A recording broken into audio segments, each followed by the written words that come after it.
अस्सलामुअलैकुम वीडियो की हाल है ठीक ठाक हो। मैं थोड़ा वीर साकब महर यूट्यूब चैनल साझा पंजाब देखदियां अखां सुनदे कन्नां नूं साकब महर दा सलाम पहुंचे। सियाणे कहंदे आ चोर नूं चोरी करदिआं ना वेखो उहनूं छित्तर पैंदिआं वेखो। ते साडे हुण मुल्क च हाल ये बनिया होया वा कि पहिलां लोक कहंदे हुंदे सी कि रात किसी दी चोरी होनी ना तो सुबह उठ के सवेर नूं लोकां ने उठ के तड़के गल्लां करनियां कि यार वो फलाणे दे जेह्ड़ा ना वो चोरी होई ते फलाना बंदा जेह्ड़ा ना उन्हां दे सन लग गई ते वो कंध पाड़ के लै गया कोई जी, फलाणे दे जी डंगर खुल के लै गया जी रात कोई। यानी कि सुत्तियां पियां भी पता ना लगना चोरां ने चोरी इस हिसाब नाल करनी है।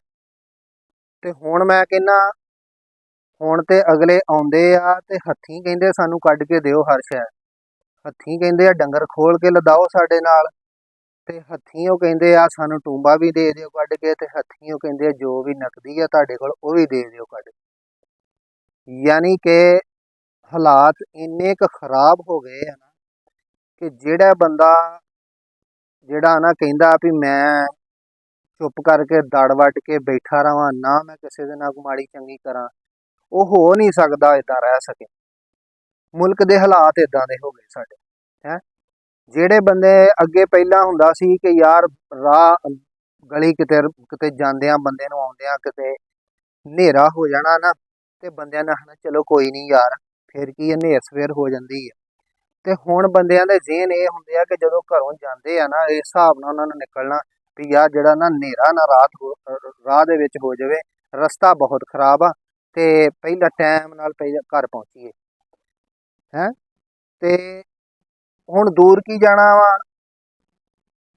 कई बंदे ऐसे देखे आ बेचारे को इन्ने तरठ गए आ, इन्ने डर गए या दुनिया आवाम कि ਜਿਹੜੇ ਹਾਲਾਤ बने कि रस्तियां दे विच भी मोटरसाइकिल भी खोह लैने ते उन्हां दे कोल मोबाइल जे उन्हां दे कोल पैसे नगदी आ ਉਹ भी ते जे किसी दे कोल ना होवे ना कुछ ਉਹ मजदूर आ बेचारा बंदा ਉਹ ते किते मजदूरी करके अपना आउण डिया ते राह च आउंदिआं ਨੂੰ ਹਨੇਰਾ हो गया ਤੇ ਮੈਂ ਕਹਿੰਦਾ ਉਹਨੂੰ ਸਗੋਂ ਜ਼ਿਆਦਾ ਕੁੱਟਦੇ ਆ ਕਿ ਤੇਰੇ ਕੋਲ ਨਿਕਲਿਆ ਕਿਉਂ ਨਹੀਂ ਕੁਝ।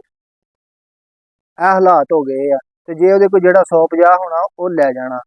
ਮੈਂ ਕਹਿੰਦਾ ਉਹ ਸਿਆਣੇ ਕਹਿੰਦੇ ਨੇ ਕਿ ਚੋਰ ਦਾ ਜਿਹੜਾ ਨਾ ਦੀਵਾ ਕਦੇ ਨਹੀਂ ਬਲਿਆ ਹੈਗਾ ਤੇ ਗੱਲ ਵਾਕਈ ਇਦਾਂ ਵਾ। ਤੇ ਬਾਕੀ ਜਿਹੜੇ ਹਾਲਾਤ ਉਹ ਇਸ ਤਰ੍ਹਾਂ ਹੋ ਗਏ ਆ ਹੁਣ ਕਿ ਗੱਲ ਕਰਨ ਵਾਲੀ ਕੋਈ ਨਾ ਰਹਿ ਹੀ ਨਹੀਂ ਗਈ। ਤੇ ਉਹ ਹੁਣ ਲੋਕ ਦੁਨੀਆ ਇੰਨੀ ਤਰੱਠ ਗਈ ਇੰਨੀ ਡਰ ਗਈ ਆ ਕਿ ਜੇ ਬੰਦਾ ਰਾਤ ਨੂੰ ਕਿਤੇ ਬਾਹਰ ਅੰਦਰ ਨਿਕਲਿਆ ਤੇ ਉਹਨੂੰ ਹਨੇਰਾ ਹੋ ਗਿਆ ਨਾ ਤੇ ਵਾਪਸ ਆਉਣ ਡਿਆ ਆ ਤੇ ਉਹਨੇ ਜੇ ਕਿਤੇ ਰਸਤਾ ਰਾਹ 'ਚ ਉੱਦਾਂ ਦਾ ਖਰਾਬ ਆ ਗਿਆ ਨਾ ਉਹਨੇ ਮੋਟਰਸਾਈਕਲ ਉੱਥੋਂ ਐ ਫੰਡ ਦੇਣੀ ਆ ਪੂਰੇ ਧਿਆਨ ਹੈ। ਉਹ ਇਦਾਂ ਹੀ ਇੱਕ ਬੰਦਾ ਆਇਆ ਇੱਕ ਦਿਨ ਤੇ ਮੈਂ ਉਹਨੂੰ ਆਖਿਆ ਗੱਲਾਂ ਕਰਨ ਲੱਗ ਪਏ ਸਫ਼ਰ ਤੋਂ ਹੀ। ਮੈਨੂੰ ਆਖੇ ਮੌਲਵੀ ਸਾਹਿਬ ਰਾਤ ਨੂੰ ਮੋਟਰਸਾਈਕਲ ਬਹੁਤ ਭੱਜਦੀ ਆ ਉੱਦਾਂ। ਮੈਂ ਕਿਹਾ ਉਹ ਕਿਉਂ? ਕਹਿੰਦਾ ਰੋਡ ਖਾਲੀ ਹੁੰਦੇ ਆ ਨਾ ਤਾਂ ਕਰਕੇ। ਮੈਂ ਕਿਹਾ ਰੋਡ ਨਹੀਂ ਖਾਲੀ ਹੁੰਦੇ, ਡਰਦੇ ਭੱਜੀ ਆਉਂਦੀ ਹੈ ਮੋਟਰਸਾਈਕਲ। ਡਰਨਾ ਹੀ ਬੰਦਾ ਭਜਾਈ ਆਉਂਦਾ ਵਾ ਵੀ ਕਿਤੇ ਇੱਥੇ ਵੀ ਨਾ ਖਲੋਤੇ ਹੋਣ ਤੇ ਇੱਥੇ ਵੀ ਨਾ ਖਲੋਤੇ ਹੋਣ। ਕਹਿੰਦਾ ਇਹ ਗੱਲ ਵੀ ਤੁਹਾਡੀ 16 ਆਨੇ ਹਾਲਾਤ ਇਦਾਂ ਦੇ ਹੀ ਆ ਹੈ।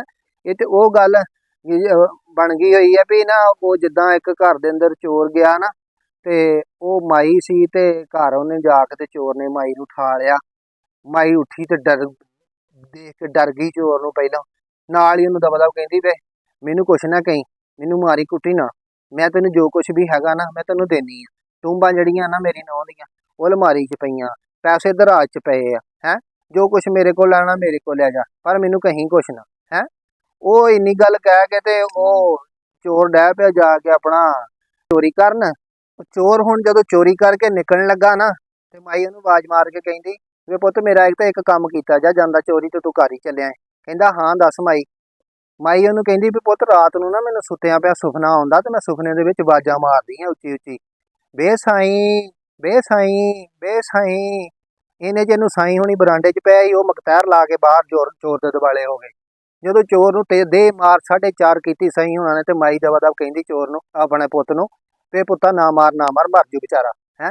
ਤੇ ਚੋਰ ਬਣਾ ਸਵਾਰ ਕੇ ਕਹਿੰਦਾ ਮਾਈ ਮੈਨੂੰ ਮਰਨ ਦੇ, ਮੈਂ ਤਾਂ ਆਇਆ ਸੀ ਚੋਰੀ ਕਰਨ, ਚੋਰੀ ਕਰਕੇ ਆਪਣੇ ਰਾਹ ਪੈਂਦਾ, ਮੇਰਾ ਤਬੀਰਾਂ ਦੱਸਣਾ ਤਾਂ ਮੇਰਾ ਕੰਮ ਹੀ ਨਹੀਂ ਸੀ।